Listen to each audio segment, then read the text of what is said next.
Hello friends, आज की इस वीडियो में आपका स्वागत है। आज की इस वीडियो में हम क्लास 9 एनसीईआरटी हिस्ट्री का जो है चैप्टर नंबर 1 पढ़ेंगे, जिसका नाम है फ्रांसीसी क्रांति।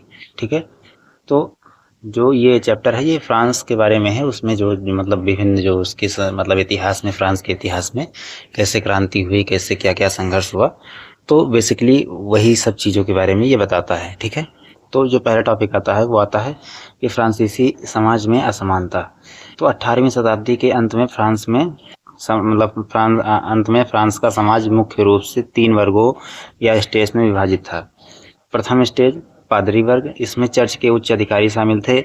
इन्हें कई विशेषाधिकार प्राप्त थे, वे समानता अनेक करों से मुक्त थे। ठीक है, फिर आता है कुलीन वर्ग। अब ये क्या होता है? इसमें राजा के दरबार से जुड़े कुलीन तथा बड़े जमींदार शामिल थे। इन्हें भी विशेषाधिकार प्राप्त थे। ठीक है, तीसरे आते हैं, इनमें मतलब जो तीसरे स्टेज में आते थे, इनमें समाज की विशाल आबादी जो है शामिल थी, जैसे किसान, मजदूर, कारीगर, छोटे व्यापारी, बड़े व्यापारी।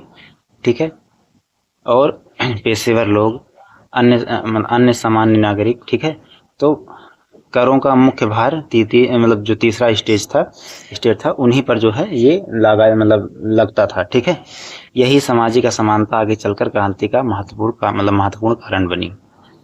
फिर आते हैं फ्रांस की आर्थिक स्थिति।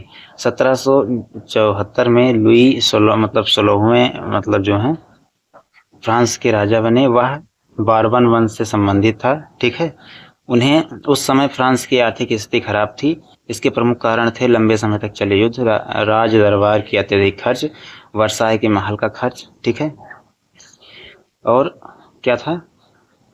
ब्रिटेन के विरुद्ध अमेरिकी स्वतंत्रता संग्राम में फ्रांस की सहायता, पुराने सरकारी कर्ज का बढ़ता ब्याज। फ्रांस पर बहुत बड़ा कर्ज हो चुका था। सरकार को अपने खर्च चलाने के लिए अधिक धन की आवश्यकता थी, इसलिए सरकार ने कर बढ़ाने का प्रयास किया, लेकिन करों का मुख्य भार पहले से ही जो तीसरा स्टेज था उन्हीं के ऊपर था, जो तीसरे वर्ग के लोग थे।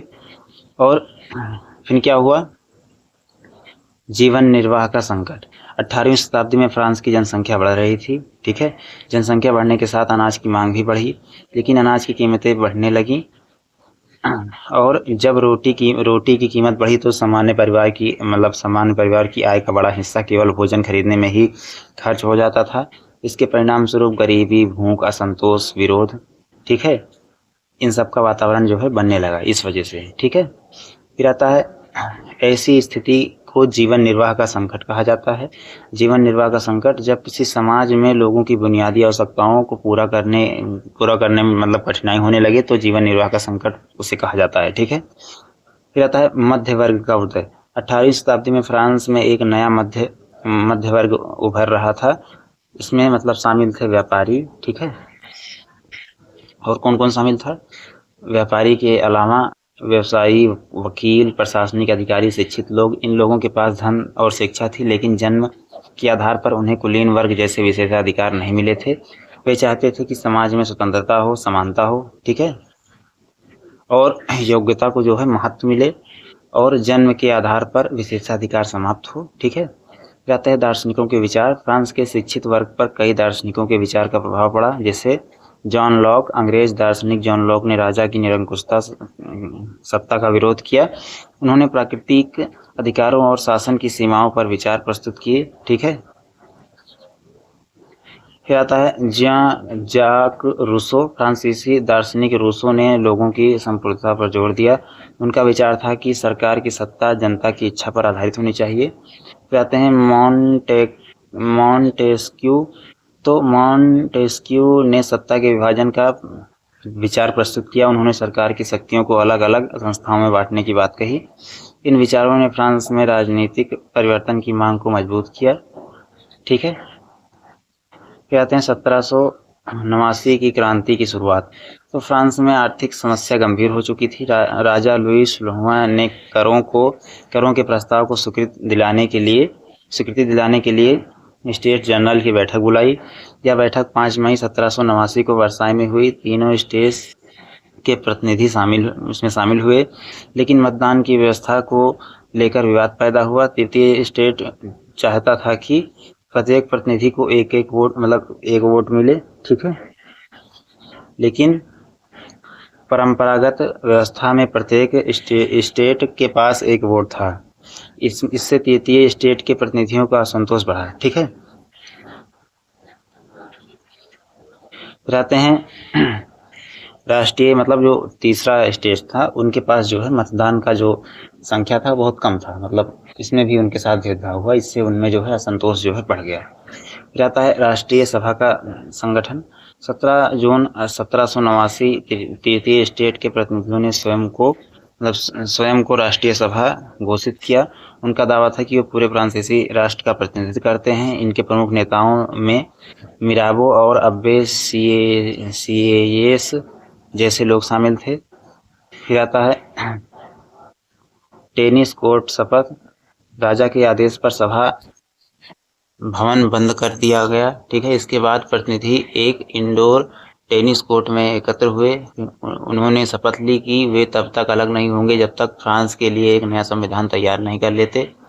ठीक है, इसे टेनिस कोर्ट शपथ कहा जाता है। फिर आता है बास्तील का पतन। 14 जुलाई 1789 को पेरिस के लोगों ने बास्तील किले पर हमला कर दिया। बास्तील को राजा की निरंकुश सत्ता का प्रतीक माना जाता था। इसके पतन ने क्रांति को एक महत्वपूर्ण मोड़ दिया। 14 जुलाई के बाद फ्रांस का राष्ट्रीय दिवस बन गया। ठीक है, कहते हैं ग्रामीण क्षेत्रों में विद्रोह। तो फ्रांस के ग्रामीण क्षेत्रों में भी किसान में असंतोष फैल गया।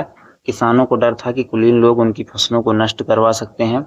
इस स्थिति में किसानों ने कई जगहों पर हवेलियों पर हमला किया, सामंती दस्तावेज नष्ट किए, करों और सामंती देवों का विरोध किया।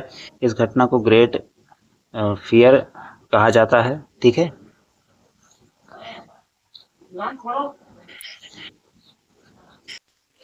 फिर आता है सामंती व्यवस्था का अंत। ठीक है, तो राष्ट्रीय सभा ने अगस्त 1789 में सामंती विशेषताओं को समाप्त करने की कोशिश की दिशा में महत्वपूर्ण कदम उठाए। कुलीन वर्ग के विशेषाधिकार समाप्त किए गए। इससे फ्रांस में पुरानी सामंती व्यवस्था जो है वो कमजोर हुई। ठीक है, फिर आता है मनुष्य और नागरिक के अधिकारों की घोषणा। तो 26 अगस्त 1789 में, मतलब 89 को राष्ट्रीय सभा ने मनुष्य और नागरिकों के अधिकारों की घोषणा की। ठीक है, इसके प्रमुख विचार थे स्वतंत्रता, समानता, संपत्ति का अधिकार, सुरक्षा, उत्पीड़न का विरोध। ठीक, इस घोषणा में कहा गया कि मनुष्य स्वतंत्र और अधिकारों में समान पैदा होते हैं। फ्रांस संवैधानिक राजतंत्र बना। 1791 में फ्रांस के लिए नया संविधान तैयार किया गया। फ्रांस को संवैधानिक राजतंत्र बनाया गया। अब राजा की शक्तियां सीमित कर दी गईं। सरकार की शक्तियों को विभिन्न संस्थाओं में बांटने का प्रयास किया गया। ठीक है, फिर आते हैं राजनीतिक अधिकारों की सीमा। हालांकि समानता की बातें की गईं, लेकिन सभी नागरिकों को तुरंत समान राजनीतिक अधिकार नहीं मिले। नागरिकों को 2 समूहों में बांटा गया। सक्रिय नागरिक जो कुछ निश्चित आर्थिक शर्तें पूरी करते थे और मतदान कर सकते थे। निष्क्रिय नागरिक जिन्हें मतदान का अधिकार नहीं था। इससे स्पष्ट हुआ कि क्रांति में शुरुआती चरण में राजनीतिक समानता पूरी तरह स्थापित नहीं हुई थी। ठीक है, क्योंकि इसमें भेदभाव हो रहा था। फिर आते हैं महिलाओं की भूमिका। तो फ्रांसीसी क्रांति में महिलाओं ने अनेक भूमिकाएं निभाई। महिलाओं ने राजनीतिक गतिविधियों में भाग लिया, रैलियां की, राजनीतिक क्लब बनाए, अपने अधिकारों की मांग की। ठीक है, फिर आता है ओलाम्प द गूंज ने महिलाओं के अधिकारों के पक्ष में आवाज उठाई। उन्होंने महिला नागरिक के अधिकारों की घोषणा प्रस्तुत की, लेकिन महिलाओं को लंबे समय तक पुरुषों के समान राजनीतिक अधिकार नहीं मिले। फ्रांस गणतंत्र बना। 1792 में फ्रांस और यूरोप की अन्य जो है राजशाहियों के बीच युद्ध शुरू हुआ। फ्रांस ने राजशाही के विरुद्ध भावना जो है फ्रांस में राजशाही के विरुद्ध भावना जो है मजबूत हुई।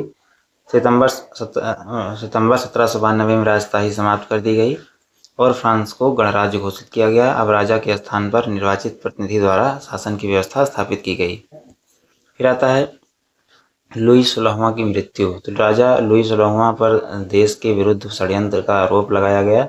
उन्हें देशद्रोह का दोषी ठहराया गया। 1793 में उसे मृत्युदंड दिया गया। बाद में उसकी पत्नी मैरी एंटोनेट को भी मृत्युदंड दिया गया। ठीक है, फिर आता है जैकोबिन और रोबेस्पियर। इस समय जैकोबिन क्लब एक प्रभावशाली राजनीतिक समूह बन गया। इसके प्रमुख नेता थे मैक्सिमिलियन रोबेस्पियर, ठीक है।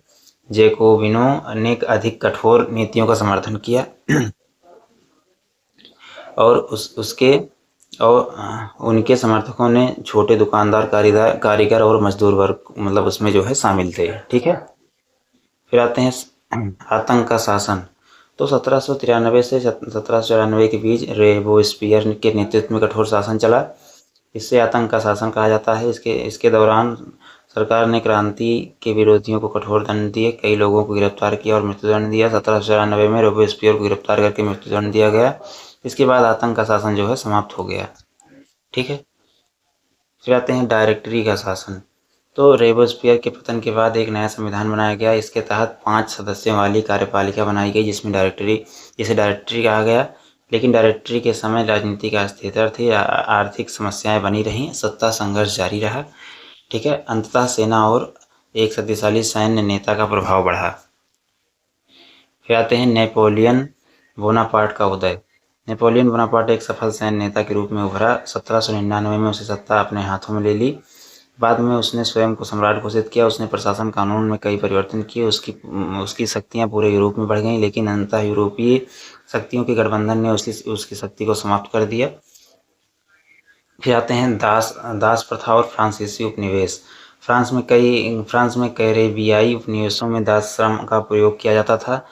दासों को गन्ने और कॉफी और अन्य फसलों के बागानों में काम कराया जाता था। क्रांति के दौरान दास प्रथा को लेकर संघर्ष हुआ। 1794 में फ्रांसीसी उपनिवेशों में दास प्रथा समाप्त करने की घोषणा की गई। हालांकि बाद में नेपोलियन ने इसे फिर से लागू कर दिया। अंततः फ्रांसीसी उपनिवेशों में दास प्रथा का स्थायी उन्मूलन 1848 में हुआ, ठीक है। फिर आते हैं क्रांति का दैनिक जीवन पर प्रभाव, ठीक है। तो कौन सा प्रभाव था? फ्रांसीसी क्रांति का प्रभाव केवल राजनीतिक तक सीमित नहीं था, लोगों के दैनिक जीवन पर भी प्रभाव जो है दैनिक जीवन को भी मतलब परिवर्तित किए प्रभाव ने। भाषा, ऐसे शब्दों और प्रतीकों का प्रयोग बढ़ा जो समानता और स्वतंत्रता को दर्शाते थे। मापतोल, नई दशमलव प्रणाली को अपनाने की दिशा में मतलब कदम उठाए गए, ठीक है। जाते हैं प्रतीक। तो क्रांति के दौरान स्वतंत्रता की टोपी, तिरंगा, स्वतंत्रता के प्रतीक, नए राष्ट्रीय गीत जैसे प्रतीकों का प्रयोग हुआ, ठीक है। फिर आते हैं फ्रांसीसी क्रांति का महत्व। फ्रांसीसी क्रांति ने दुनिया में कई महत्वपूर्ण राजनीतिक विचार दिए। सबसे प्रसिद्ध विचार थे स्वतंत्रता, ठीक है। व्यक्ति को स्वतंत्रता और अधिकार प्राप्त होने चाहिए, समानता, कानून के सामने सभी नागरिक समान होने चाहिए। और फिर क्या आता है? बंधुत्व, तो समाज में भाईचारा और एकता होनी चाहिए। फिर आते हैं महत्वपूर्ण घटनाएं। 1794 लुई 16वां फ्रांस का जो है राजा बन गया। 1789 फ्रांसीसी क्रांति की शुरुआत हुई। 17 जून 1789 राष्ट्रीय सभा का गठन। 14 जुलाई 1789 बास्तील का पतन। अगस्त 1789 सामंती विशेषाधिकारों का अंत। 26 अगस्त 1789 मनुष्य और नागरिकों के अधिकारों की घोषणा। 1791 संवैधानिक राजतंत्र। 1792 राजशाही का अंत और गणतंत्र। 1793 लुई 16वां को मृत्युदंड। 1793 से 94 आतंक का शासन। 1794 रोबेस्पियर का पतन। 1795 डायरेक्टरी की स्थापना। 1799 नेपोलियन का सत्ता में उदय।